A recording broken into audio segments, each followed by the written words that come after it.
There's a story in history where in ancient times there was this country, well really city, that got attacked, and when they got attacked, the people were taken into slavery. And what the church did is that you could buy people's freedom from slavery. So what communities would do would gather together and raise money and free those who were enslaved. And the prices differed, where if it was a man, because men are more important, the price was higher. No, that's a workforce. So that was a high price. A woman was a little bit lesser, and a child was even less expensive. And the least expensive would be if you bought a child in the womb. So if a woman is pregnant, you could buy the child in the womb. So think about this. It's an interesting thought. The mother could be technically still in slavery, but a community would obviously buy the children first. So a child in the womb would be free, even though its mother was still a slave. And that's actually an interesting point of history, but it also kind of explains our theology of the Immaculate Conception. And just because this was in the news recently, people confuse the Immaculate Conception with the miraculous. The Immaculate Conception, which I hope everybody knows, is Mary in the womb of her mother Anne. And Mary in the womb was graced by God. Mary in the womb of her mother Anne, what it really celebrates in some sense is Mary's baptism in the womb. And you can say, well, how could Mary be baptized before Christ took flesh?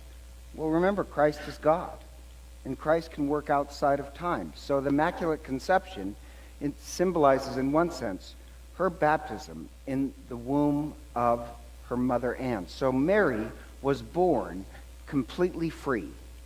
And the idea of that is this. The Immaculate Conception has this idea of freedom, that Mary in the womb was free to truly say yes or no to Christ, that she was graced in the womb. And where the early church got this idea is actually from the passage that was read. The problem is, in English, it's slightly a mistranslation because Greek is a little bit more sophisticated. And what the Greek actually says, when the angel comes to Mary, and by the way, this is the first time in the Bible that an angel honors a human being. Before that, when angels show up, it's human beings who honor the angel. And the angel honors Mary and says, technically in the Greek, the angel says that she has been and continues to be graced by God.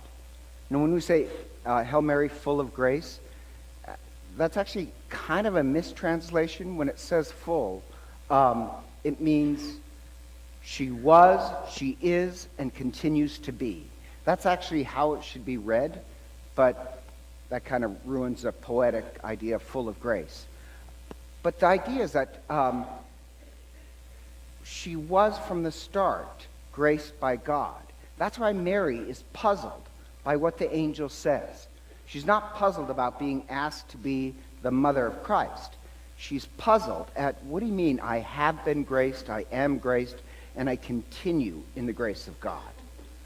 What the early church would say is, right from the womb, she was graced by God. And this idea of the Immaculate Conception is supposed to be this image of the church. Mary is the Immaculate Conception, but all of us are supposed to be the sign of the Immaculate Conception as well. The sign of the Immaculate Conception is that you are totally free from ego and anger and anxiety and selfishness. So at all times in your life, in all places, you are saying yes to the graces of God. That's what we're hoping to be. And just my pet peeve is when they translate this, Mary favored by God. Because in English, favored does not mean quite the same thing in modern terms as grace. Does that make sense? Like, there's a girl at Gold's Gym who drives this, a Land Rover? Land Rover, and young girl, very beautiful, but her license plate says blessed.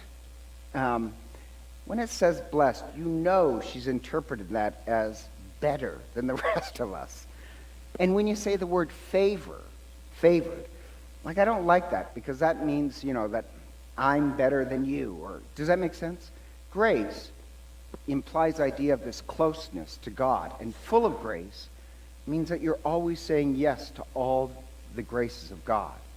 And how the church is, if Mary is a sign of the Immaculate Conception, then we are too.